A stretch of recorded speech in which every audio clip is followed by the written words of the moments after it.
Hello student, तो आज मैं आपको गणित का जो पेपर है हमारा कक्षा 9वीं का, उसके प्रश्न नंबर 6वें से क्वेश्चन है। मैं आपको क्वेश्चन भी दिखाने वाली हूँ 2 नंबर वाले, और उसके आंसर भी प्रोवाइड कराने वाली हूँ। तो आप हमारा क्वेश्चन देख सकते हो। 5 धन करनी 7 एक कोष्टक में और एक कोष्टक में 3 धन 2 करनी 2 को सरल करना है। तो मैं इसका आंसर आपको दिखा देती हूँ, आप स्क्रीनशॉट ले सकते हैं। तो इसका आंसर ये है, देख लिया आपने। अब इसके अथवे का क्वेश्चन है, निम्नलिखित के मान ज्ञात करो, निम्नलिखित के मान ज्ञात कीजिए। तो पहला क्वेश्चन है 64 की घात 1/2, दूसरा है 32 की घात 2/5 और तीसरा है 125 की घात 1/3 और चौथा है 16 की घात 3/4। तो इसके आंसर भी मैं आपको दिखा देती हूँ। तो इसका आंसर ये है, आप चाहो तो स्क्रीनशॉट ले सकते हो।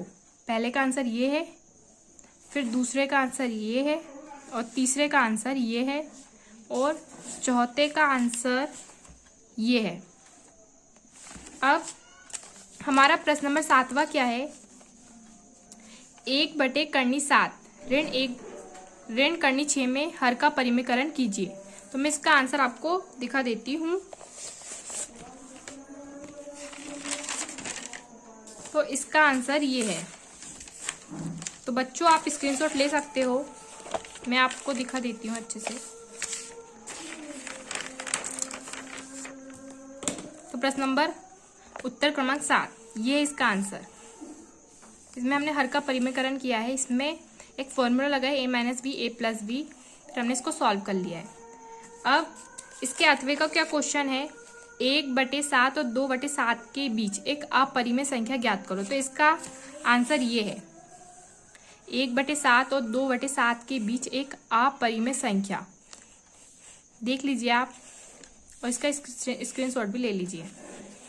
अब प्रश्न नंबर 8वां। तो हमारा प्रश्न नंबर 8वां है, बहुपद 12x² ऋण 7x धन 1 का गुणनखंड कीजिए। तो मैंने इसको भी सॉल्व कर दी हूँ, आप स्क्रीनशॉट ले लीजिए, मैं आपको दिखा देती हूँ। ले लिया आपने स्क्रीनशॉट। अब मैं आपको इसका अथवे का क्वेश्चन है, px बराबर 3x या 4 ऋण 4x या 3 ऋण 3x ऋण 1 को x -1 से भाग देने पर शेषफल ज्ञात कीजिए। तो इसका आंसर ये है। स्टूडेंट आप स्क्रीनशॉट ले लीजिए। तो इसका आंसर जो लास्ट में आता है वो ऋण 5 आता है। ले लिया आपने स्क्रीनशॉट। अब प्रश्न नंबर 9वां है हमारा, 5x ऋण 3y की घात 3 को प्रसारित कीजिए। तो इसका आंसर ये है, उत्तर क्रमांक 9। तो इसका आंसर ये है, 5x ऋण 3y की घात 3। तो इसका हमें फॉर्मूला लगेगा a-b की घात 3, जो मैंने फॉर्मूला नीचे लिख दिया है।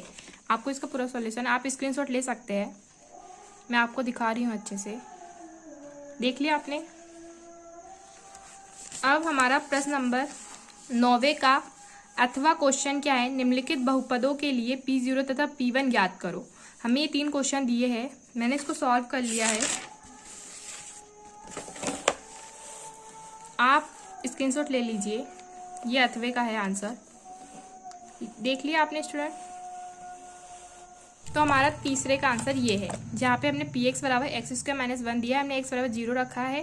तो हमने x बराबर 0 रखने पर इसमें px दिया है, जहाँ x है वहाँ 0 रख देंगे और इसका आंसर आ जाएगा। देख लीजिए स्टूडेंट, बहुत ही ईजी है।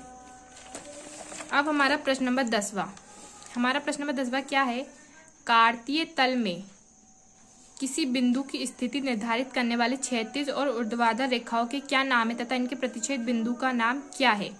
तो इसका आंसर आपको यहाँ दिख रहा होगा स्टूडेंट, मैं आपको पढ़ के बता देती हूँ यदि आपको नहीं दिख रहा है तो। कार्तीय तल में किसी बिंदु की स्थिति निर्धारित करने वाले क्षैतिज x' को x अक्ष व ऊर्ध्वाधर y' को y अक्ष कहते हैं तथा इनके प्रतिच्छेद बिंदु को मूल बिंदु कहते हैं। देख लिया आपने स्टूडेंट, आप चाहे तो स्क्रीनशॉट ले सकते हैं। अब इसका अथवा है, हमें कुछ बिंदु दिए हुए हैं, ऋण 1,3 2,3 4, ऋण 5 ऋण 3,4 की स्थिति किन चतुर्थांश में है। हमें बताना है कि ये बिंदु किस चतुर्थांश में स्थित होंगे। तो मैंने यहाँ पे लिख दिया है, पहला जो बिंदु है वो द्वितीय चतुर्थांश में, दूसरा जो बिंदु है प्रथम, और तीसरा बिंदु है चतुर्थ, और चौथा जो बिंदु है वो द्वितीय चतुर्थांश में स्थित होगा। अब मैं आपको प्रश्न नंबर 11वां दिखा देती हूँ। बिंदु 2,14 से होकर जाने वाला एक समीकरण लिखना है इसमें हमें। तो ये है उत्तर क्रमांक 11, यानी कि प्रश्न नंबर 11 का उत्तर। बिंदु 2,14 से होकर जाने वाला एक समीकरण है x + y = 16। अब इसका अथवा क्वेश्चन जो है वो ये है। अब इसका अथवा क्वेश्चन क्या है स्टूडेंट? इसका अथवा क्वेश्चन है k के किस मान के लिए x = 2 y = 1 समीकरण 2x + 3y = k का एक हल है। तो इसका आंसर ये होगा स्टूडेंट। आप चाहो तो स्क्रीनशॉट ले लो, देख लो स्टूडेंट अच्छे से। 2x + 3y = k, x = 2 y = 1 रखने पर हम यहाँ पे x = 2 y = 1 रखेंगे और इसको सॉल्व कर देंगे तो हमारा क्या आ जाएगा, k का मान आ जाएगा k = 7। हम नीचे लिख देंगे अतः करके k = 7 के लिए x = 2 y = 1 समीकरण 2x + 3y = k का एक हल है। अब मैं आपको प्रश्न नंबर 14 से सॉल्व करा रही हूँ। मैंने 12 13 छोड़ दिया है, मैं आपको उसके आंसर किसी और वीडियो में दिखा दूंगी। प्रश्न नंबर 14, एक सिक्के को 1000 बार उछालने पर निम्नलिखित बारंबारता प्राप्त होती है। चित हमें 455 बार आता है और पट 545 है, तो प्रत्येक घटना की प्रायिकता ज्ञात कीजिए। तो इसका जो आंसर होगा स्टूडेंट आप यहाँ पे देख सकते हैं, मैंने लिख लिया है, आप स्क्रीनशॉट ले लीजिए।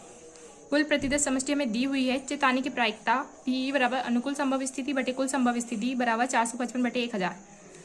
तो इसका हम क्या करेंगे, दशमलव के रूप में लिखेंगे 0.455। तो यहाँ पे पट आने की प्रायिकता निकालेंगे P = अनुकूल संभव स्थिति बटे कुल संभव स्थिति = 545 बटे 1000, तो 0.545। अब हमें इसके अथवे का क्वेश्चन भी दिया है। हमें प्रश्न नंबर 14 का अथवा क्या दिया है, एक क्रिकेट मैच में एक महिला बल्लेबाज खेली गई 30 गेंदों में 6 बार चौका मारती है। चौका ना मारे जाने की प्रायिकता ज्ञात कीजिए। तो चौका ना मारे जाने की प्रायिकता, तो इसके अथवे का आंसर मैं आपको दिखा देती हूँ स्टूडेंट। तो यहाँ पे देख लीजिए वो चौका कितनी गेंदों में मारती है, 30 गेंदों में, इसलिए कुल प्रतिशत समष्टि हो जाएगी 30 और माना चौका मारने की घटना ई है, इसलिए प्रायिकता P = 6 बटे 30, यानी उन्होंने 30 गेंदों में 6 चौके मारी थी, इसलिए अनुकूल संभव स्थिति बटे कुल संभव स्थिति, इसलिए आ गया 6 बटे 30। यदि हम इसको काटेंगे 6 कम 6 6 पंचे 30, तो यहाँ पे जाएगा 1 बटे 5। लेकिन हमें क्वेश्चन क्या पूछा गया है, हमें पूछा गया है चौका ना मारे जाने की प्रायिकता।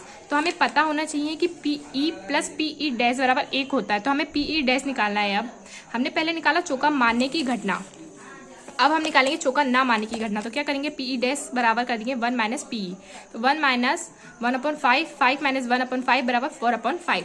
अब मैं आपको प्रश्न नंबर 15 दिखा रही हूँ। इसमें है 2 बच्चों वाले 1500 परिवारों का यादृच्छिक चयन किया गया है जिसके आंकड़े निम्न हैं। तो हमें यहाँ पे एक सारणी दी गई है जिसमें क्वेश्चन पूछा गया है, यादृच्छिक चुने गए उस परिवार की प्रायिकता ज्ञात कीजिए जिसमें 2 लड़की हो, 1 लड़की हो, कोई लड़की ना हो। तो इसके आंसर मैं आपको बता देती हूँ, आप स्क्रीनशॉट ले लीजिए, है ना। तो हमें दिया है उत्तर क्रमांक 15, कुल प्रतिशत समस्या में 1500 दी है। तो पहले का है 2 लड़कियां हो, तो 2 लड़कियों की प्रायिकता होगी PE = 475 बटे 1500, एक लड़की होगी 814 बटे 1500 और कोई लड़की ना हो उसकी प्रायिकता होगी 211 बटे 1500। अब मैं आपको प्रश्न नंबर 15 का अथवा दिखा देती हूँ। प्रश्न नंबर 15 का अथवा क्या क्वेश्चन है हमारा क्वेश्चन है, सांख्यिकी के बारे में विद्यार्थियों का मत जानने के लिए 200 विद्यार्थियों का सर्वेक्षण किया गया। प्राप्त आंकड़ों को निम्न सारणी में दिया गया है। पसंद करते हैं 135 और पसंद नहीं करते हैं 65। तो हमें प्रायिकता ज्ञात करना है। यादृच्छिक चुने गए विद्यार्थी सांख्यिकी पसंद करता है, सांख्यिकी पसंद नहीं करता है, सांख्यिकी पसंद नहीं करता है। तो इसका आंसर क्या है, हमें यहाँ पे दिया हुआ है कुल प्रतिदर्श समष्टि कितनी है, 200। तो पहला है सांख्यिकी पसंद करने वाले विद्यार्थी, तो हम कर लेंगे 135 बटे 200। सांख्यिकी न पसंद करने वाले विद्यार्थियों की संख्या 65 बटे 200। तो यहाँ पे स्टूडेंट मैंने आपको 2 नंबर वाले सारे सॉल्यूशन आपको प्रोवाइड करा दिए, सिर्फ 2 क्वेश्चन रह गए हैं। मैं आपको उसके आंसर किसी और वीडियो में प्रोवाइड करा दूंगी। यदि आपको इन आंसरों को अच्छे से समझना है तो मैंने इनके ऊपर से वीडियो बनाए हुए हैं, बिल्कुल बारीकी से समझाया हुआ है। बस मुझे इस वीडियो में पूरे आंसर प्रोवाइड कराना था, इसलिए मैं इसको अलग से भी एक वीडियो बना रही हूँ। यदि आपको अच्छे से समझना है तो आप मेरे चैनल को सब्सक्राइब कर लीजिए और मेरे वीडियो को देख सकते हैं। मैंने डिस्क्रिप्शन बॉक्स में अपने टेलीग्राम चैनल की लिंक दी हुई है, आप वहां पे जाइए, उस लिंक को क्लिक कीजिए और मेरे टेलीग्राम चैनल जिसका नाम है RS नॉलेज में आप जाके क्लिक कर सकते हो और आप मेरे टेलीग्राम चैनल से जुड़ सकते हैं। Thank you for watching.